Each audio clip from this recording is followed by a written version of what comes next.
All right, did anybody do their crossword?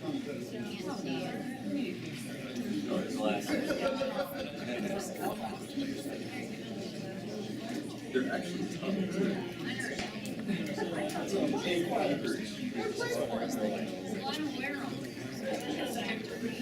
Okay, so, as Caitlin said, in your packets, there is some information about children's grief. I'd encourage you to read it, review it, whether you're a new volunteer or a returning volunteer, it's still good, again, just to kind of get the wheels turning again about what are some of the more common, issues around children's grief, developmentally, how kids grieve, whether you're a support volunteer or a big buddy. One of the things you may want to do, particularly if you're new, we've used the movie Inside Out in training in the past. It's a wonderful movie around the emotion of grief and loss. And it's adorable. Okay, they do a really nice job of depicting. Have you seen it? I know some of you have seen it here. But if you want, watch it if you have a chance, because it really talks about all the conflicting emotions that exist in this little girl who's had a lot of change and loss in her life. And then the parent who has a lot of emotions and how it's different for the child versus the adult and how those things can clash. It's a really good example, so I would encourage you to watch it if you have a chance. Okay, why do we talk about kids' grief? I think sometimes the big people in the world don't really understand that kids do grieve. I do think, I've been doing hospice work for a long time, and 20, 25 years ago, parents were even more so, bless you. Kids are in the corner, they're seen but they're not heard, they don't understand loss, they don't get it, why worry them with the details? Well, we've learned over the years how they do need to be part of this. They do need their questions answered. It is okay to talk to a child about death and dying. And I do think over the years, at this point in our culture, we do a much better job of exposing kids. That's why there are more kids camps and caring place and all these different programs, because we become more enlightened, that even though kids are little, they still can grieve. And their grief might look different, but they're feeling some of the same things that adults are, they just express it a little bit differently. And kids, like I said, really feel different. I think as adults, sometimes we feel different when we've had a loss. Does anybody really understand how I feel? That's why support groups for adults are probably the most effective way of supporting a grieving person, because you get to be with other people who had something similar happen, and you can talk about that. How a child grieves is going to depend on a couple factors. One is who died, what was the relationship they had with that person. So we never want to underestimate the child who may come to camp because their neighbor died, because that neighbor might have been like a mother figure to them, or like a sibling to them, or whatever. So it's really more designed, more defined. Oh, is there something else going on down there? That's through somebody's phone. That's what I thought. I thought I turned it off. Sorry. All these telemarketers. So the relationship that you have with the person who died really makes a difference to how you're going to experience that loss. Even as adults, you may know that. I've heard many people, I'm sure bereavement staff can say this too. Maybe your mother died and you're not feeling it as much as you did when your grandmother died, because of the relationship you had with these people. The manner of death is very much a big factor in how we grieve. This year we have quite a few kids whose loved ones died due to overdose. Sudden deaths, those kinds of things add a level of trauma to kids and to adults. So the manner in which someone dies is really going to impact. Some of these kids, and you will see on your profile who died and the cause of death as we know it. In most cases, most of the kids know what happened. There are a few kids that don't, and that will be right on your profile sheet. We have one family where the kids are pretty little, and the family decided not to go into a lot of the details, so we will know that, and we honor that. losses are really difficult. It can really add just another layer of shock and trauma and anxiety and stress on top of the loss and all the feelings we experience when someone dies. Does that make sense? Do you guys want to add anything? The two counselors back there? No? Nothing? But it doesn't mean that kids can't cope with those things. It just means it can really have an impact on them. Also, their developmental level. So younger kids tend to be more concrete. So you never say to a 6-year-old, oh, mommy's sleeping. Because then they might be afraid to go to sleep. You really have to use the right words with kids, but particularly younger kids who really take it literally. Who will ask questions like, Daddy's in a casket, why doesn't he have shoes on? They'll like pick up blankets sometimes and look underneath. They want to know, they want to appreciate the detail. As the kids get older, they can think a little more abstractly, and heaven and religious kinds of abstractions make a little more sense. I mean, I don't know about you, but I think death is very mystifying to me. I don't know what happens. I know what I believe in and what I hope, but do any of us really know? I had a gentleman say, our friend, say to me the other night, when I was asking him about if he was thinking of harming himself, he said, well, I had a pastor who told me that if I kill myself, I won't see my wife. But did anybody ever come back after they committed suicide and said they ended up in hell? Well, I guess I can't really argue with that, right? We don't really know. So our beliefs and where we are developmentally, there's a lot of factors that go into how we grieve. Our culture, the faith-based, other issues that may be going on in the family can really make the loss even more emotional, less emotional, an afterthought because they're so busy, trying to get food on the table that the grief is put on hold. So there can be a lot of factors there. Kids are 9, 10 years old when they really understand that death is permanent.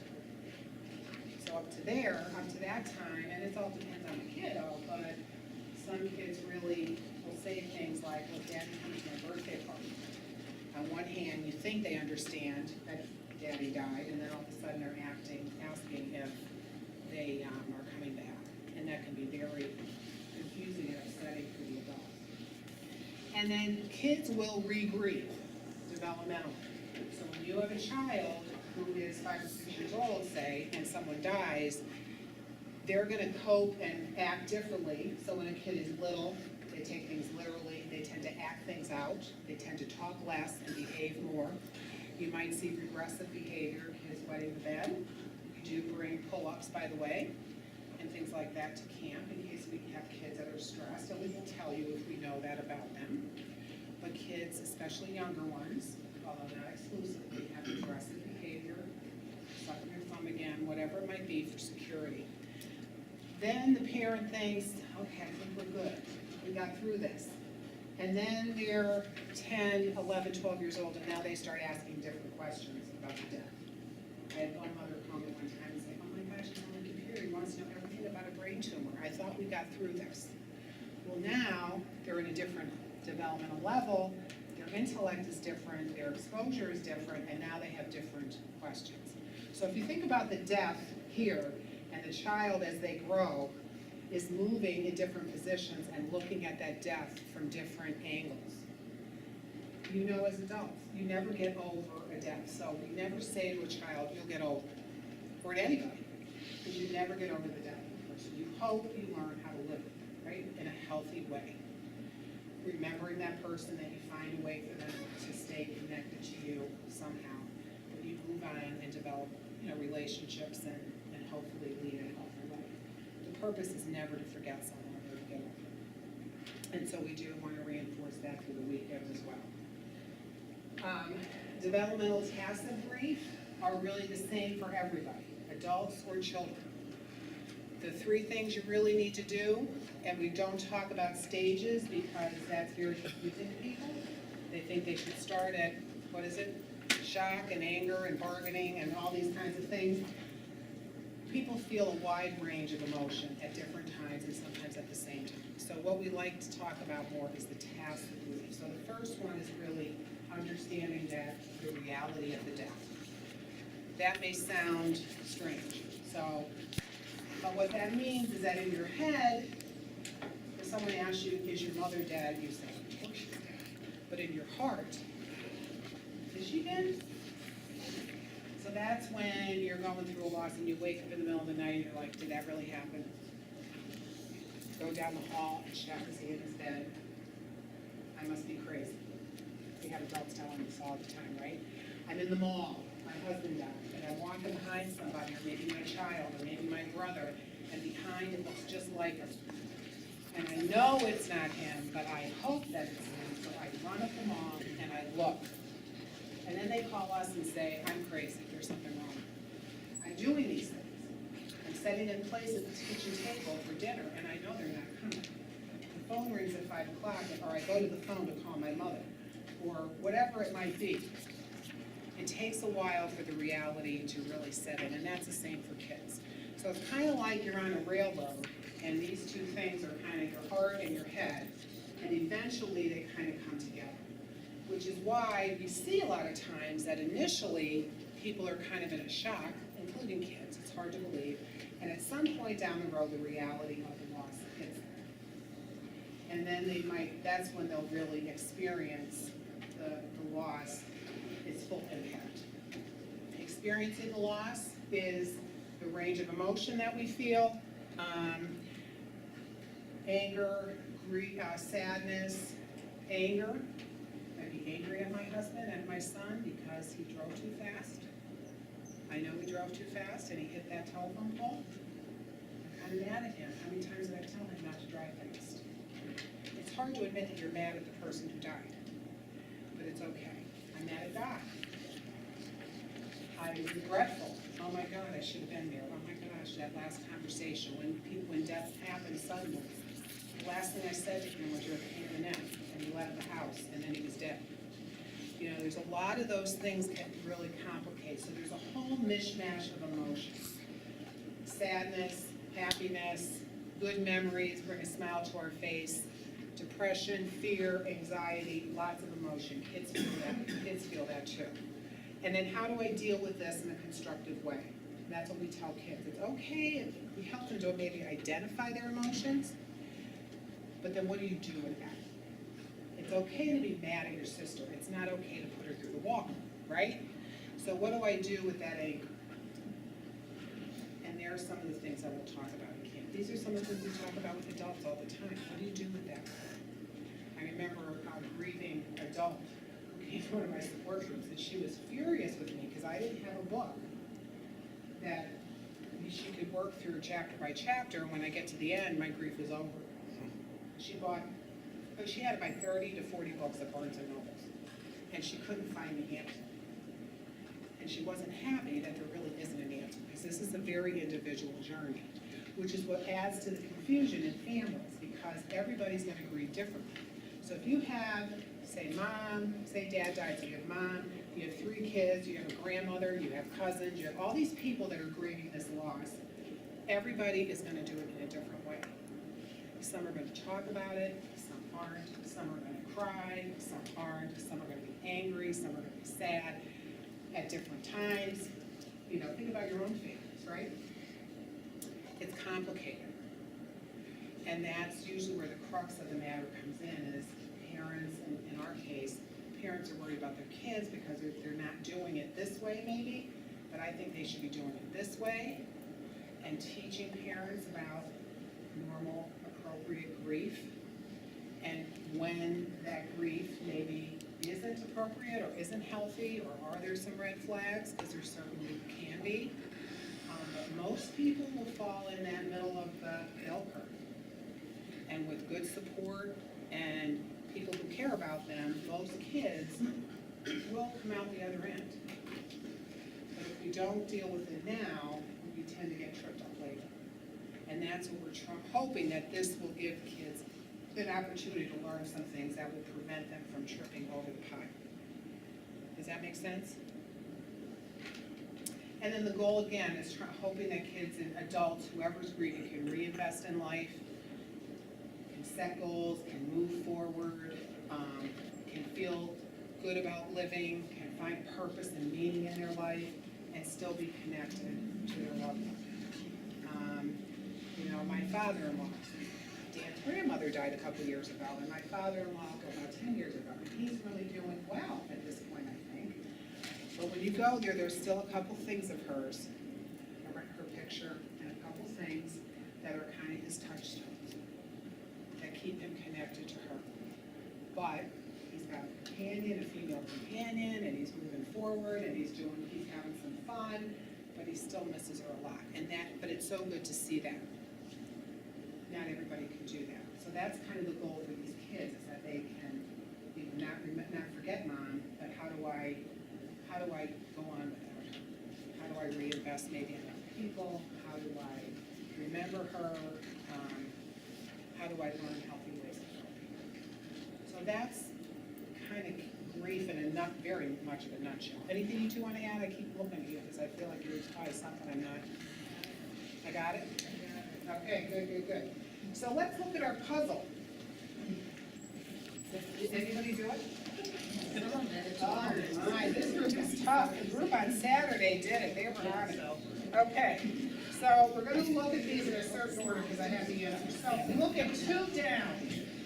The age when children can typically understand the permanence of death. How old? 9. Very good. Okay, we talked about that a little bit before. It's not in stone. It depends on the child, but that could explain some of these, some of the things that kids may say. 1 down. The grief a child experiences is more blank than the grief of an adult. Intermittent. Very good. What does that mean? Huh? What does it mean? Comes and goes. Can I add something to that? Sure. I just heard recently. Sure. I thought was a great example. Guys, listen up, please. Listen up. A great example of how kids grieve. It's like they're eating an apple. Do you ever watch a little kid eat an apple? Like they take a bite and they put it down, and you think they're done, they'll throw it away, and an hour later they come back, where's my apple? And I thought that was such a great example of exactly what kids do. Yeah. When they're grieving. They do it for a while, And then they stop. but they come back. That's right. Actually, I wish adults could do that more. Yeah. We're very intense. We can't take a breath sometimes and relax. But kids, I think that's what's confusing to adults. So they'll be, you tell your child that grandma died and they're crying and you're having this moment, and then 10 minutes later they're out in the swings and they're swinging and laughing and carrying on, and you think, did they get it? Yeah, they probably did. They know that they need to take a break. They can only maintain that intensity for so long. Actually, a good thing. I wish they could do it. Sure. It's a personal one, my granddaughter. There's a family dog, it wasn't their dog, she's 3 that died. But every time she sees somebody with a dog, and she goes to the person who fed the dog, she'll say, well, Duke died. And my poor son-in-law is mortified. Duke died like a year and a half ago. But every time she sees a dog, It brings it up. she still doesn't get it, but she's trying to process what that means. So every time she sees a dog, she says, Duke died. That's right. Triggers are, yeah, it really is. We could learn a lot from kids, actually. Okay, 7 across. The additional losses we experience when a loved one dies. Anybody? The additional losses we experience when a loved one dies. I was thinking complicated, like when somebody, like a child, if their mother dies, then their lunch isn't packed the same way, and they don't have the same schedule that they had before, but I don't know what the It name would of be that is. secondary. So secondary losses. Is that what it is? That's It what begins it with is. an S. Yep, secondary. And what that means is just what Lisa said. So when you lose someone, you don't just lose them, you lose all the things they were in your life. So these kids, like she said, so the kids didn't just lose their, guys, let's pay attention, please. So they didn't just lose their mother, or maybe they didn't lose their father, but they lost their baseball coach. They lost the person who would tuck them in bed at night. They lose the person who would make their lunch. The person that they giggled with. All kinds of secondary losses for a child, just like an adult. When you lose your spouse, I don't know how many times people have said, I never realized how much my husband did around me until he died, or my wife. Because now I'm left with all the things that they did, from house as well as, as in our relationship. So there are the things too that we'll talk about during the weekend is how has life changed now that this person has died? And some of that is going to be the secondary losses, which you think may sound like, geez, he's only worried about his peanut butter sandwich? But that's how we are. Those things are really important to us. And all the roles that these people play in our lives are really significant. Okay, 3 down. A child's emotions may be more blank when the loss was sudden. Intense. Very good. So the level of trauma, like we talked about earlier, all loss has a level of trauma. But the more sudden, the more unpredictable, things like suicide, overdose, heart attack. I talked to a gentleman today whose daughter walked in and found her mother dead in the bed. Those kinds of things are traumatic for anybody, but for a child as well. It's just very traumatic, and it's very interesting. There's a lot of research, and we do make a lot of referrals for people who've had losses like this to trauma therapists. So not just bereavement counselors or grief counselors, but trauma therapists, because really, and correct me if I'm wrong, but the philosophy is if you've had a traumatic event, so your loved one died of an overdose, and every time you think of that or talk about that, your anxiety goes up, your stress goes up, you may start sweating, you may start getting really upset. And so the theory is if you don't learn how to modulate your anxiety and your stress and your body's reaction, you really can't get to the grief. Because every time you bring it up, you get up here. And that's a tough place to be in order to really cope and make change and talk about things. So it really makes sense when you think about it, because that's these events that are very traumatic. So if I lose my mother to cancer, that's still very traumatic, right? It's always traumatic when you lose somebody. But if she died in a car crash, she died from an overdose, she died from, walking down the street and collapsed, that's a different level of trauma. And so that's something that, is important to remember. Okay. This just goes along with this, what are some of the emotions that could be more intense with loss by suicide or overdose? What kind of emotions do you think might be more intense than another type of loss? Anger. What else? Pardon me? I heard guilt. Guilt, yes. Why didn't I think with overdoses and suicide? Oh my goodness. And as parents, when it's your child or whatever. Fear. That other people are going to do the same thing. Right, fear. Mm-hmm. That's a good point. With kids, they worry. If mom died, dad could die, I could die, you could die, and they get very anxious and nervous about that. With any kind of loss, but particularly with that. What else? Confusion. Who said confusion? Confusion. Why did this happen?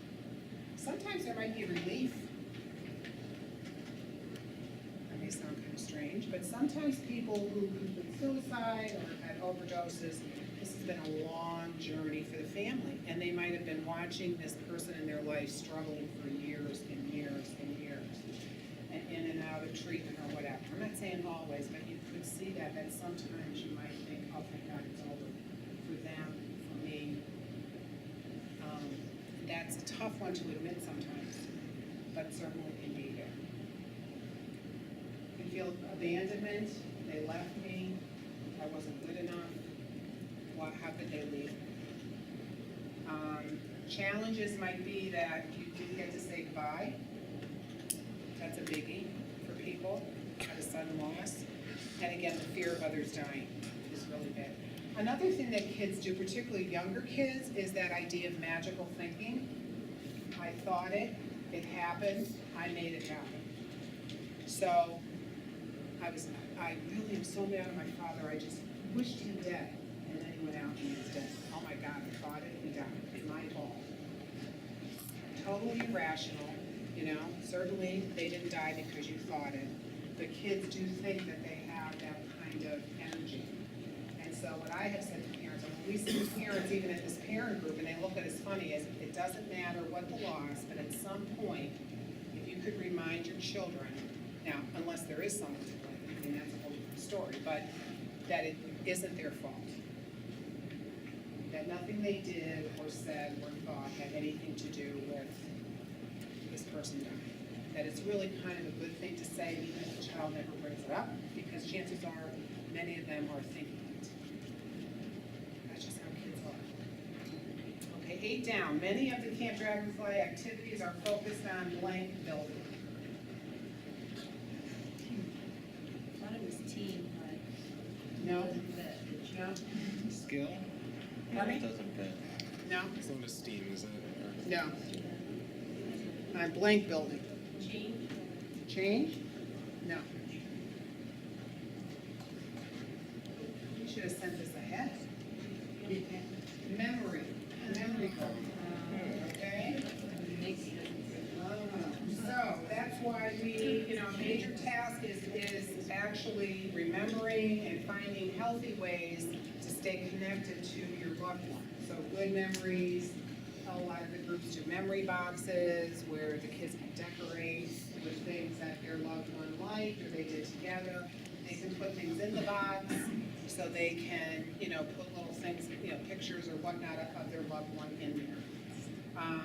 We do a balloon launch, you know, write a message on the balloon and send it up. We have a remembrance service, trying to teach kids ways that they can stay connected.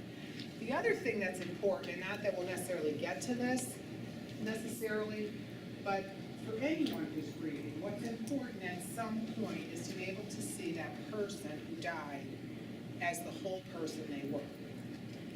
Now, what I mean by that, does anybody know what I mean by that? Thoughts? Warts and all. Warts and all, right. That we tend to put people up on this pedestal when they die. That's normal. All the good things, how wonderful they were, what we miss about them, all that kind of stuff. And then as time goes on, hopefully you're able to see, not that you didn't love them, you loved them any less, but you know, they really weren't perfect, none of us are. We did this activity years ago, we did a camp where we had the kids, we had the parents together, and they did this activity with their hands. So they had this big piece of paper, and mom, you know, they do their hands and the kids. And the one hand, you'd put 5 things that you missed and loved about the person who died, and 5 things that you don't miss, and you weren't real crazy about it. And it was really interesting, because it was very easy for them, actually. I remember once, I didn't think it was that easy to come up with those.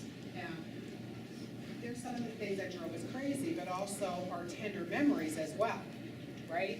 How many people I've met that the ratty shirt that they threw out at their husbands like 6 times in the bag, and he would keep going out and digging it out of the bag because he loved that shirt, is now a priceless item to the wife.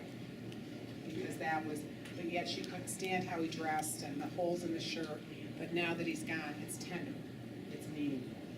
So, or maybe he was a little bossy, or maybe he didn't help as much, or whatever it might be, but really being able, or maybe more significant, but being able to see the person in the true light that they were is a very healthy part of grief, but it doesn't usually happen until further down the road. Okay. 9 down, the person who has the most influence on how the child will grieve is the parent figure, okay? Whoever that guardian person is who's responsible for the child. They're the ones that really teach them in a lot of ways how to grieve. If you think of your own families and if you've had a loss, you kind of learn what's appropriate. And the parent program is helpful with that. I like to tell a story because this is from my family of origin. When my grandmother died years and years ago, but she lived next door to us, a very significant person in our life. My parents and we all took care of her. And I come from a very traditional family. My mom was home raising us, my dad worked. My mom did all the mom, female kind of roles. My dad did all the male kind of traditional, took the garbage out, good provider.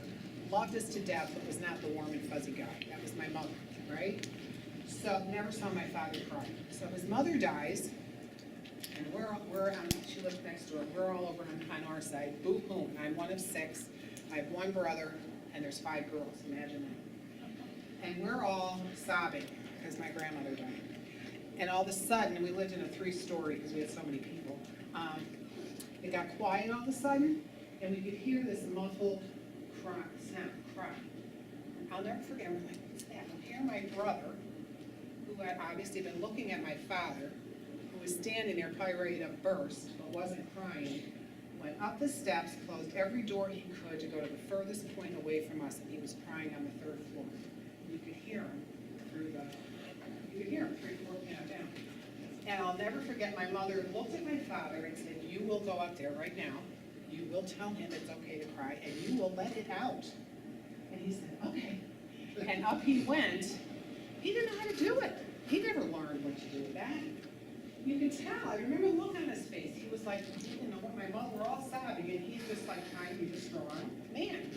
So up he went, and the next thing you heard was both of them crying. And my brother will tell you that that was a life-changing moment, where he learned that it was okay, you were still a man if you cried. So they're the kind of things that kids learn.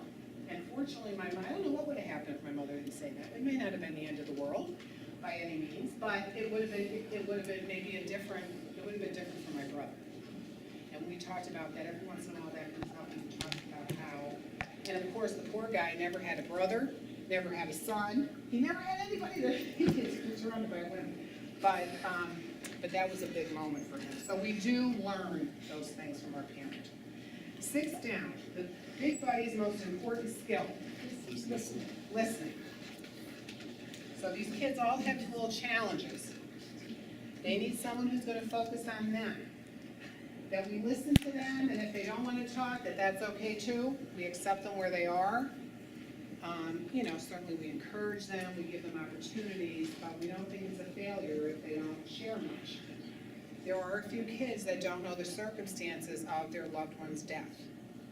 If you're the big buddy for these kids, you will know that, and we will honor the family's wishes of what they told their kids. And as the kids get older, they'll probably handle it differently. But our role is to be there and to be accepting without judging. That's our role there. Number 8, 7 down. One way we can help our little buddy grieve is by encouraging them to tell their, okay. We need to set the tone, give them time. We're not there to pressure them, and there's no requirements that they tell us a story. Some may be very private, some may not talk about the death at all. Some may express it through their artwork, through their play, through their pounding on their drums, through their dance, through their, sometimes kids get up and light a candle and say something, and you thought, oh my goodness, they haven't said anything all weekend, and now they're saying something. So you never quite know how it may come out. So them expressing themselves may not always be verbal, but we have to be there to accept that, to support them, to encourage them. But I do encourage you to also know that it's not about us. So it's fine to tell them that you lost your mother too. It's not okay to say, oh, this is what I did, and maybe this is what you want to do. And, you know, let me tell you about what happened in my family. It's not about you. It's about their experience. So as it might be helpful for them to hear that you lost somebody too, they don't need to hear all the details. The focus can't be on you, it needs to be on them. Does that make sense, the difference? The person who walks alongside a grieving child is called a companion. That's the word. If you read grief, right, literature, it's all about companioning. So I want you to have a visual in your head that you're walking down the road of grief. And you're walking next to your little buddy. So you're walking next to them and you're going along, and you might go this way, you might go this way. You are not dragging them. You don't take their hand and say, we're going this way. You stay with them and go the way they want to go. There's a big difference. So if you think of that visual, that might be very helpful. Anything, comments? Does that make sense?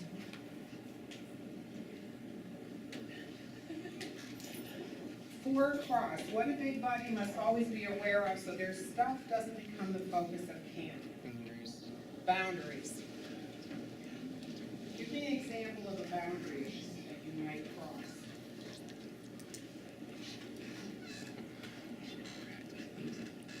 Anybody? Knowing too much information about yourself. Too much information about yourself, yeah. Your loss, your experience. That's why we don't have you give out phone numbers, those kind of boundaries as well. Just being very much aware of your stuff. If you noticed on the application for returning volunteers, there was a question, did you have any losses in the past year? We found last year was probably the first time we had a pretty significant group of people who had their own deaths in their families. And we realized that we probably needed to ask a few more questions of these returning volunteers. So that's, some of you may have gotten phone calls from Caitlin to check in with you, to make sure that you really were okay to come to camp, or maybe in a different role because of where you were, because of situations that might have come up in your life. That's important and that's valid and that needs to be honored, but it can't go over into the kids. So being aware of your stuff is really important. And it doesn't take much to trigger. So if you're feeling, you get to camp, you think you're doing hunky spunky, and you get there, and something comes up, and you go, oh, that's cool, what's going on? You may have to take a few minutes, like you may need a break. That's when you come to learn and say, you know what, this is really hitting me. I'm really thinking about my husband, I'm really having a hard time. That's valid. We think we're okay until we get there. So you just really have to be aware of yourself. I really, like I said, I was joking. You think I was joking, but as you're driving up that lovely hill, kind of center yourself. And be ready when you get there. Leave your stuff in your car with your phone, all your emotional stuff. And when you come, just, come with a sense of being open and receptive and prepared to walk alongside this kiddo. And I think you'll find that the weekend will be a really good one for you. You're gonna learn something. I think we always learn something about the kids, but I think we also learn something about ourselves every time we do this. Our strengths, what was good, what we might have to think about. Boy, that really kind of struck a chord with me. I'm gonna have to think about that a little bit just in my own life. We all come from families. You all have experienced loss of some sort, whether it's death, jobs, moving, all kinds of challenges, some which maybe are very good, but still they're stressful. And now we're bumping up against kids that have had different life experiences. And sometimes that's a challenge. That's why we send you the profile. So you can read about your little buddy to kind of wrap your head around this child and where they're coming from, so that you can be prepared. Because sometimes when you bump up against somebody that's had a different experience, it can take you back. You're not quite sure what to do. How do I relate to this? So I think just having yourself centered is really important.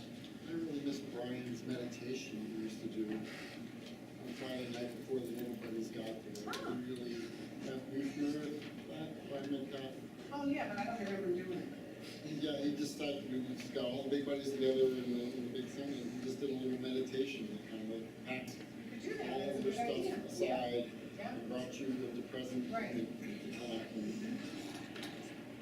That's a good suggestion, because that's basically what I'm saying, is kind of getting ourselves, and when we get there, and we have dinner, we will have a time to kind of get ourselves ready, and then we'll be giving you anything to do. Because it's not as easy as it sounds, right? Some I'm days afraid are if I brought better. it up, you might make me. Pardon me? You want to? I'll let you know, but you know.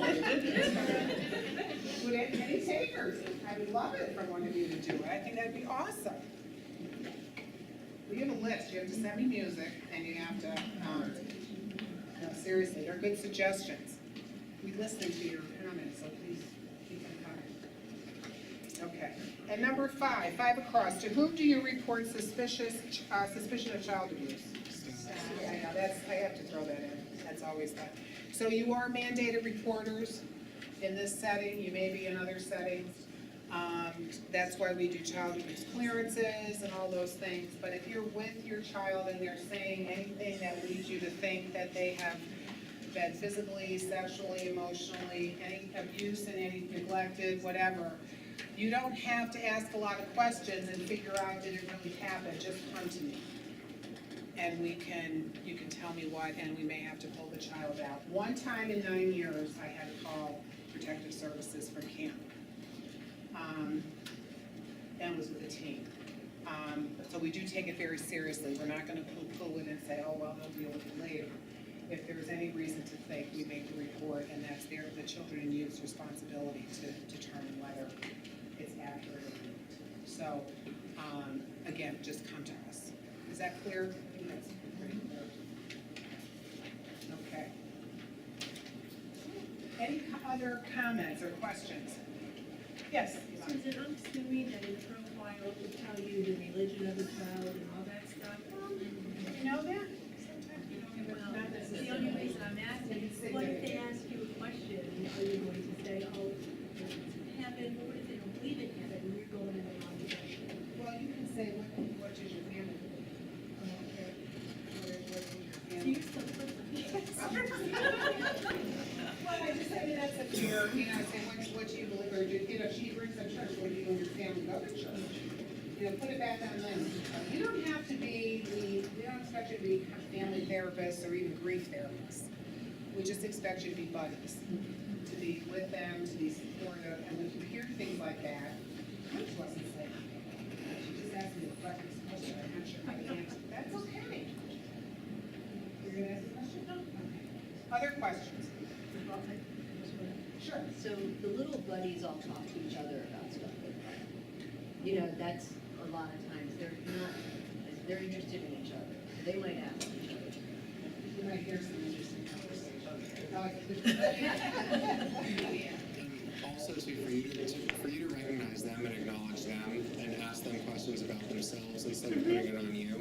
A lot of kids aren't used to, I think a lot of these kids that come to us aren't used to adults and role models being interested in them and their life. So you're really kind of validating them and their experience as well when you do that too. So my general scope of practice, what I like to do is just always ask them, put it back on them. Right. It's like when you get a ball thrown to you and you don't want, like me in gym class, like I don't want it, what is this? So I just throw it back at them, and then that tends to work. But then that way you're building rapport, but you're also building self-esteem in them as well. So Absolutely. Good point. And on the profile, there'll be things they like. They like animals, they like baseball, and so it gives you something, hey, I see that you like baseball, you have a favorite team, that kind of thing, versus it always being real heavy. Yes? Are you guys gonna send out that thing that says what to pack and all that? Does that come like next week or something? It was in the original packet, but I'll scan another one to you. I'll look at my email. Sorry. I was figuring that was me not being organized. No, I have some other people want it You're too. moving, you have piles. We're gonna show you any other comments? Anybody overwhelmed? Nobody's overwhelmed, I hope. You're not overwhelmed. New people, are you okay? We're good? Yvonne, you guys are good? Any other questions or comments? Barbara, Kara, Susan, Alan? Nothing? And that thorough, huh? All right. Hey, So now we're gonna do an activity, which will lead to discussion, hopefully. I thought I was real clever the last training, and I learned kind of what I Can I help you? but, go ahead, I want to. So the rules are, bear with me. Some of the pennies are gonna be flat, and some of them are gonna be dead. The rules with your group, it's gonna be groups of 10, so 10, 10, and 10. You have to build a tower that's straight up and down. You can't have like two, because I didn't say that the last time, when they built like different pillars. No, you have to have one tower of 10 pennies stacked on each other. The bent ones cannot be within the top 2 pennies, but other than that, you can put them wherever you want to put them. So you'll have like a minute or so to do it, and then come together afterwards. So how many people are in your groups? 10, so choose these 10. Oh, okay, so you guys get together and build a tower.